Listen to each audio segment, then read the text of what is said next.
جي قامش رو عبد الباقي يوسف سروكي تفجرة خبون لقال منك عبد الباقي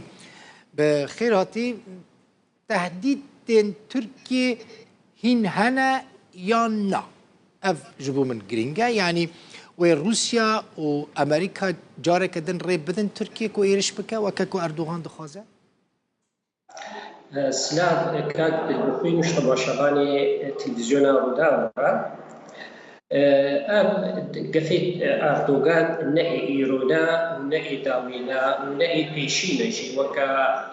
تقريرا ودا حتى رابورا ودا لسوريا روشكا نو درست بي إيرو مختاري ببريك هيا سوريا برد دولتك لمركزية سياسي دي ياديتر الريفابريا هي إيرو كرد جي فيدا هيا زماري كردية هن درفت هيا كرد ممارسة هن ما في حبكن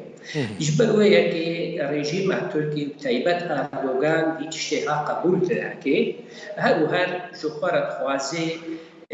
حجتا شيبكي انه تهديد لسر سينوري مهيا وقفا دخويني باش يعني لروجلاتي فرات ام خوش زانن ارمنجاوي تشيا او دخوازي تيزازا روسيا امريكا بكي ديواري هذا يا ديتر يعني هن ازماتي ويهن درجي حنا نتني مشكلة تركيا بقضية كرديرة إيرو يعني تشتكي دريجة تركيا ناخوازن ما بقه قليل كرد تدبرا وقالك تصريحات أردوغان في واري هذا هذا ناخوازن مبارك موضوعي واد ديجيتيا ملتي كردا ديجيتيا سيستيمك ديمقراطي سوريا دا أغاببي يا ديت مشاكل تركيا ناخوها براستي يعني أزماوي آبوري ليرات تركي روبروت كذي يعني ده ليرات تركي باش هتخوان إيرو تركيا البيشيا البجارتنايا أردوغان واقفها دخويني دخوازي التي ترك بدي يعكرن إنه دجمنك هيا داقنا بري ويجي سر كيشي اندور ولوجي نتاني كردارتكي أوايا تصريحاتي وي بيجي يونان هر بخوازي كونفليكت يعني توترات عشي بكي جبوي بري ملتي كردي عفو ايه ترك بدي نوفا قضايا مصدرها يعني كاك عبد الباقي ببورين يعني اما تركيا جي اردوغان مثلا الجوركو أزدو شوبينم تشتي قوتيا كريه يعني زيدا جهنا دايا أمريكا زيدا جهنا دايا روسيا يكيتيا أوروبا أوقاس هاتيا جزاكرن للمحكمة ناف دولتية ما في بروفان لأوروبا لستراسبورغ أوقاس هاتيا رحنا كرن كريه يعني قوتنا أخوة كريه مثلا سهري من سركال روجافاي كورساني خستبن كنترول أخوة تفي كلوان دارن هم روسيا هبون هم أمريكي هبون يعني تباكو إشارات كاسك جبو هناك برجواندين خود جارة كدنش تركي رافاكن بكيماني دبيجا 6 كيلومتر از خازم در باس ببن جبوكو خطر نمي دباكو في مجال 6 كيلومتر بدن تركي دبي تشتي تركي لها كتيدا أو تشتي دست علينا بري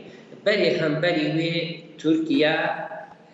تنازلات كرنا همش أمريكا همش روسيا دبهوريا مدى إيرو تشتكي مولو لجم تركانينا فنا روسيا نا أمريكا ريب أردوغان نادن جارك ديتر جبر يجي بهتر مقصيج الوسطى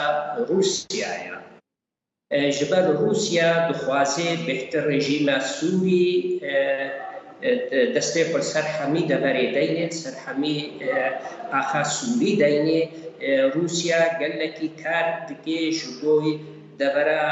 روشلاتی فرات بکوی دسته و چن نفط چه غازه کار به خسائر خوا هنکی دگرینه لیبلی ایرو اف در فتحانا روس بخوشی نماددنا ترکاش برهن التزامات هنا ترك بخطي نرابونا هو موضوع إدلب، حتى أنها تركيا إدلب بدها تشتك نقد مادية جلوسات. موضوع روشلاتي فرات هذا إيمد بهوريا مدى أردوغان ابتزاز بكي وكيدي نا أمريكا نا روسيا نا مادية. روس إيرو تنازلاتا بكي ويبدنا خويا كرين إنه قال لكي ضعيف بونا دي حربا أوكراينا دا جبر ويكي أزبي ويحن وسط روسا ويحرفت باشا روسيا نافبینکاری دکه جبو که سوریه و ترکیه نزدیکی هفته رو مثلا اردوغان اشکالات بیجه که داستین هری بلند دوار استخباراتی و همدیده هفدیتن انوان هنه اول گوره انجام انوان هفدیتنان استراتژی خواه دیار بکن کرد لکدر دمینه يعني سبب سوري وتركيا نزيكي هاف بون روشا ريفا بريا خسر برسا كرد لسوريا دبات شكاك عبد الباقي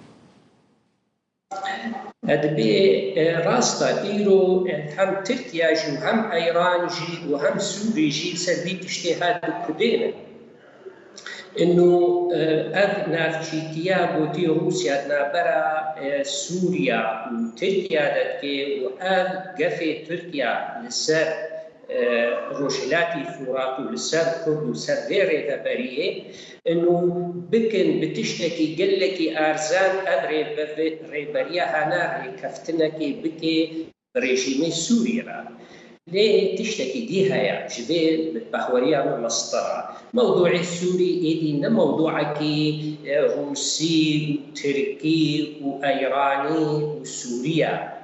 موضوع سوري جلو مسطرة إيرو كيشا سوري كيشا كنا دولتية بامتياز فدولتي هفبندي ديجي تيرور بسروقاتية أمريكا إيرو دغردنا بيبومان أو نج برجواندية وايا ريكفتن كوا درست ببي وأي ريكفتن أجر نرازي ببي أمريكا وهفبندية وبسر نكبي جبر وياكي يعني موضوع إنه ريفابري اعترافك شيء بيش رخي دولة سوري ذا يا ديتر ما في مكونات السوري بين تشسباندن أجر أفتشتها نبين كيشا سوري شارسر نابي ممكن وكان خشيا سرطان تدرمانا بديدات مؤقتا تويبسا كديني دما كده ليه أو نخشي هدميني يعني مشاكلنا مظن سوريا دهنا سوريا محتاجة تسوية تاريخية هم ريكبريا سوري وهم ريجيم بهبرة روني ولوجي زينب دولتي وإيه هريمي بقهنا تسوية تاريخي كيشا سوري شارسر بي ريفابريا خسر دكارات شبكة مثلا انت بحث كر يعني حتى انا اعترافك سياسي بالريفابريا نهاتي كرين يعني هف بيمان سركات الشر الديجي داعش دا كو امريكا يجبر ريفابري او جي اعترافك سياسي بينك سوريا بينك روسيا بينك يعني